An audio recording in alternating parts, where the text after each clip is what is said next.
All right, so if you're listening to this, you probably already know a good bit about the United Irishmen, but maybe you're not quite sure why they failed. I mean, their goals of unity and reform, you'd think, would have been pretty popular, Yeah, right? you'd think so, but it's really much more complex than that. Exactly. And that's why we're going deep on this one. Yeah, we're focusing on the essay that covers the years from 1794 to 1801, right up to their rebellion. Buckle up because it gets intense. It's wild. To understand why they failed, you really have to go back and look at the root causes, the seeds of discontent. Way before the United Irishmen ever formed. We're talking about Ireland in the late 1700s. Okay, so paint me a picture here. What was life like for the Irish back then? Well, imagine you're living in a country that's still deeply scarred by Cromwell's conquest decades earlier. Right. Land ownership is completely lopsided. Most of it's in the hands of Protestant settlers, while the native Irish Catholics, well, they're mostly left with very little. Right. I mean, that's going to cause some tension for sure. Oh, absolutely. Yeah. And then you add the penal laws on top of that. Which were? They were these laws that were specifically designed to keep Catholics and Presbyterians down. Okay. They couldn't vote. They couldn't hold public office. They couldn't even inherit land in many cases. It was basically a system rigged against them. So yeah, talk about a recipe for resentment. Totally. Right. And then there's the Irish Parliament itself, which was supposed to, govern Ireland. Right. But it was essentially under the thumb of the British government. So basically no real power to actually represent the Irish people. Exactly. So you can see why people were looking for change, right? It's no surprise a movement like the United Irishmen emerged. But what's interesting is even before they came along, there were these flickers of reform happening. Oh, really? Tell me more. So you had figures like Henry Grattan in the Irish Parliament pushing for more autonomy. He was advocating for Ireland to have more control over its own affairs. Makes sense. And then you had the Irish Volunteers, this citizen militia that sprung up. They were mostly Protestants, but they were pushing for reform too. Interesting. And what were they hoping to achieve? Well, they actually managed to pressure Britain into making some concessions, like using some of the trade restrictions on Ireland. And believe it or not, they played a role in getting the British to grant more legislative independence to the Irish Parliament. Okay, so they were making some headway. On the surface, yes. But the underlying issue remained true power. Britain never actually gave up control. So it was more like a Band-Aid solution. Exactly. They gave little to try and quiet the masses, but kept a firm grip on the reins. It was this underlying tension that really set the stage for the United Irishmen. Right. Okay, so bring us to the United Irishmen. Let's talk about their formation. Sure. So it's 1791, and Theobald Wolstone and William Drennan, they found the Society of United Irishmen. And right from the start, their big idea, the thing that made them stand out, was this vision of uniting people of all faiths. We're talking Catholics, Protestants, dissenters, everyone. That's pretty radical for the time, considering how much sectarianism there was. Oh, absolutely. I mean, this is a society where divisions ran deep, but the United Irishmen, they were determined to bridge those divides. So what were their main goals, at least initially? Well, at first, their focus was on parliamentary reform. They wanted a more representative government, one that actually reflected the will of the Irish people. They wanted Ireland to have control over its own affairs and to reduce English influence. Okay. So it wasn't about complete separation from England just yet, at least not at this point. But that all changed with the French Revolution, right? The French Revolution, yeah, it had a huge impact. I mean, it swept across Europe, this idea of overthrowing the monarchy, fighting for liberty and equality. It definitely got people thinking, in Ireland and elsewhere. Yeah, it was like this wave of revolutionary fervor. And it definitely influenced the United Irishmen, especially Wolstone. He became convinced that the only way for Ireland to truly prosper, to truly be united, was to break free from England completely. Interesting. He saw as the only way to break free from those sectarian tensions that the English, he believed, were intentionally stoking. He did. He even famously said that separation would be a regeneration of this country. Wow, that's a pretty bold statement. I bet that didn't go over well with the British. Oh, you can bet it didn't.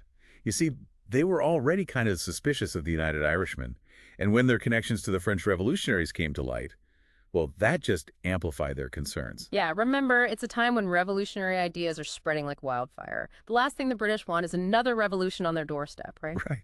And to make matters even more complicated, Ireland itself is, well, a powder keg. Meaning? Meaning, sectarian tensions are running high. You have groups like the Catholic Defenders and the Protestant People Day Boys clashing violently, especially places like County Armagh. So it's like this perfect storm brewing. You have the United Irishmen pushing for radical change, they're connecting with the French, and all of this is happening against a backdrop of deep internal divisions within Ireland itself. Exactly. And that's when the British really start to crack down. It's a pivotal moment because the way they respond is going to have huge consequences. Okay, I'm on the edge of my seat here. What did they do? Well, it's actually kind of fascinating because they do something that seems almost contradictory.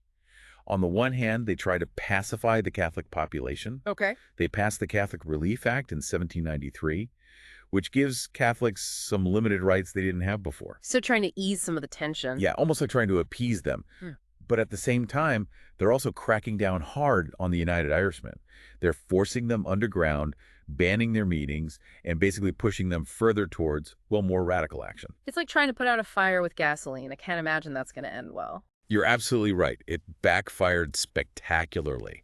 By trying to suppress the movement, they inadvertently fueled its growth. Right. The United Irishmen, they're denied a legal platform, so they turn increasingly to the French for support. And let's not forget the French aren't really interested in just reforming Ireland. They see it as a way to weaken their rivals. Exactly. They have their own agenda. So now we're at this point where the United Irishmen are underground, they're making deals with the French, and the British are tightening their grip. Something's got to give, right? Definitely. And that brings us to 1796 and the attempted French invasion of Ireland. Ah, yes, the invasion that, well, didn't quite go as planned. You could say that again. It was a moment filled with so much hope for the United Irishmen. They were ready to rise up with French support to overthrow British rule once and for all. And then what happened? Bad weather. No way. Seriously. I kid you not. The French fleet was ready to land, thousands of troops, all the supplies they needed. But then a massive storm hit. Oh, wow. It scattered their ships, completely thwarted the invasion. Talk about bad timing. Wow. What a blow to the United Irishmen. But I bet the British weren't just going to sign relief and move on. Oh, no, they saw this as a wake-up call. They realized just how serious the threat from the United Irishmen had become, and their response, brutal. I can only imagine. Well, I think we'll save that part of the story for next time. All right, cliffhanger. Got to keep you coming back for more. Okay, so last time we left off with the failed French invasion attempt in 1796. Bad weather really messed things up for the United Irishmen. But the British were clearly shaken. They saw how close they came to losing control. So what happened next? Well, the British weren't going to take any chances. They imposed martial law across Ireland. Martial law. Okay, so for our listeners who might not know, what exactly does that mean? Basically, it's like hitting the pause button on normal law and giving the military pretty much free rein. Think curfews, warrantless searches, arrests, you name it. Sounds pretty intense. What was it like for the average person living in Ireland at the time? Imagine living in a constant state of fear. British troops everywhere, conducting raids, arresting people left and right, sometimes even resorting to, well, let's just say enhanced interrogation to get information. Right. Torture. Yeah. They were determined to break the United Irishmen's network no matter the cost. Mm. And anyone suspected of even sympathizing with them was at risk. It was a dark time. So in a way, the British created the very conditions that would push more people towards rebellion. Exactly. It's like they threw gasoline on an already smoldering fire. People were angry, desperate, and they felt they had nothing left to lose. And I'm guessing this is what finally leads to the 1798 rebellion. You got it. The United Irishmen, driven by their vision of a free and independent Ireland and fueled by the increasingly oppressive British response, they decided to take a stand. Okay, so let's talk about the rebellion itself. What was their strategy? Their plan was to stage coordinated uprisings across the country, aiming to overwhelm the British forces. They figured if they could strike quickly and decisively in multiple locations, they might just stand a chance. Ambitious. Did it work? I mean, did they have any early successes? Actually, yes. At first, they had some pretty significant victories, especially in County Wexford.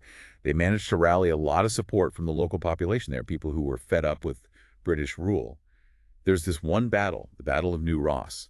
It was incredibly fierce. This sounds like a classic David versus Goliath type of scenario. I mean, the United Irishmen up against the might of the British Army. It really was. The rebels, they were fighting with whatever they could get their hands on, pikes, farm tools, you name it. They were outmatched in terms of weaponry and training, but they were incredibly determined. So what happened at New Ross? The rebels fought bravely, but in the end, the British just had too much firepower. The losses were heavy on both sides, but it was a decisive victory for the British. A major setback for the rebellion then. It was. It marked a turning point. The rebellion continued in other parts of the country, but the momentum had shifted. And tragically, the violence started to spiral out of control. This is where the sectarian violence that the United Irishmen had been trying so hard to avoid starts to rear its ugly head. It is. There were atrocities on both sides. On the rebel side, one of the most horrific events was the Scullabogue Barn Massacre. Oh, yeah, I've read about that. A terrible tragedy. After the Battle of New Ross, a group of rebels, they were panicked, angry. They attacked a barn where they were holding loyalist prisoners. Loyalists being people who supported British rule. Right. And the rebels, they massacred over 100 people, men, women, children. It was a horrific act, and it completely contradicted everything the United Irishmen had been fighting for. It's just heartbreaking. Their vision of unity and brotherhood shattered by this kind of senseless violence. It is. And unfortunately, the British Army committed atrocities as well. Driven by a desire for revenge, they responded with brutality of their own. One of the most notorious examples is the Curragh Massacre. Where, if I remember correctly, hundreds of rebel prisoners were executed after they had surrendered. Exactly. It was a cold-blooded act ordered by General Sir James Duff. It just goes to show how the cycle of violence kept escalating, how the rebellion became this breeding ground for the very sectarian hatred the United Irishmen had hoped to overcome. So tragic. It seems like everything just unraveled. Was it simply a case of the United Irishmen being outmatched by the British, or were there other factors that led to their defeat? Well, let's not forget who they were up against. The British Empire, a global superpower with vast resources and a well-equipped military. It was always going to be an uphill battle. Yeah, talk about an underdog story. But it wasn't just about military might. The United Irishmen, they were also battling against, well, the reality of Irish society. Sectarianism was deeply ingrained, and despite their efforts to overcome those divisions, they ultimately couldn't escape them. Right, the rebellion itself almost amplified those divisions. It did. And then there's a whole issue of relying on the French for support. It made them look like traitors in some people's eyes, and it put them at the mercy of a foreign power with its own agenda. Right, the French weren't exactly altruistic in their motives. They saw an opportunity to weaken the British, and that was their priority. The United Irishmen learned the hard way that trusting foreign powers can be a risky game. So it was a combination of factors. Powerful enemy, deep societal divisions, reliance on fickle foreign support. And let's not forget, there were also internal divisions within the United Irishmen themselves. Disagreements over strategy, tactics, these fractures weakened the movement from within. It's like the perfect storm of factors, all converging to lead to their defeat. It's a tragic story, but I think it's important to remember that their legacy is far more complex than just a simple failure. Absolutely.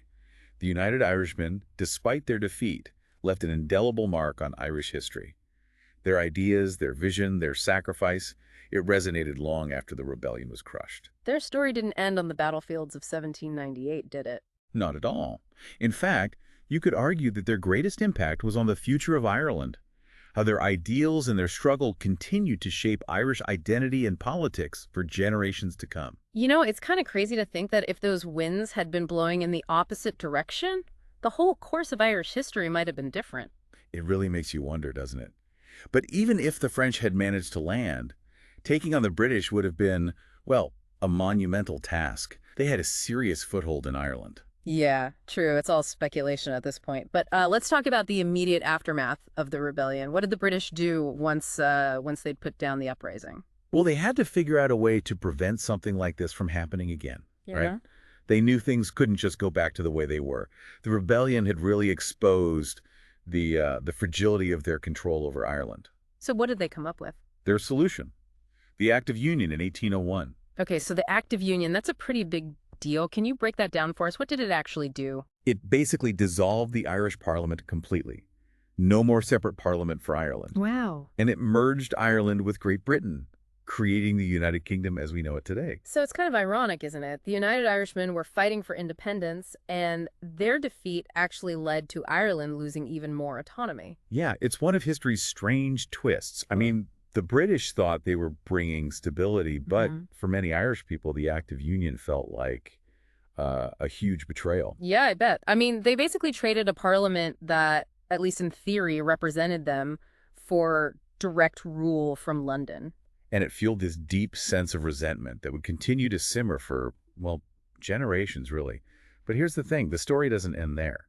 The United Irishmen might have failed in their immediate goals, but their ideas, well, those didn't just vanish. So even though the rebellion was crushed, they still had this lasting impact. Exactly. Their vision, that dream of a united and independent Ireland, it became this powerful symbol for Irish nationalism. It's like a seed was planted. Even though it was buried under, all the weight of British rule, it eventually grew into something much bigger. It's a great way to put it. The United Irishmen's legacy, it became intertwined with the struggle for Irish independence. So their failure, in a way, kind of energized the movement. Absolutely. I mean, they showed it was possible to resist British rule. They gave people hope, and even though they were ultimately defeated, their sacrifice became a rallying point for future generations. It makes you realize that history is more than just a straight line, right? It's all these interconnected events, actions, and reactions, things that can have unintended consequences for years to come. Exactly. The United Irishmen, they might not have achieved their immediate goals, but they set in motion a chain of events that would eventually lead to a very different Ireland. It's a powerful reminder that even in defeat, our actions can have a ripple effect, that we can inspire those who come after us to continue the fight. And sometimes the seeds we plant today may take decades to bloom, but that doesn't make them any less important. Well said.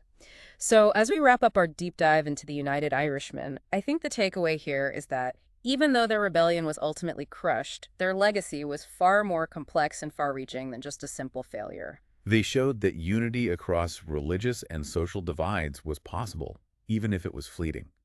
They challenged the established order, and they inspired generations of Irish people to keep fighting for their right to self-determination. It's a story about the power of ideas, about courage in the face of overwhelming odds, and about the enduring human desire for freedom and equality. And even though they didn't live to see their dream of an independent Ireland realized, their struggle paved the way for those who came after them.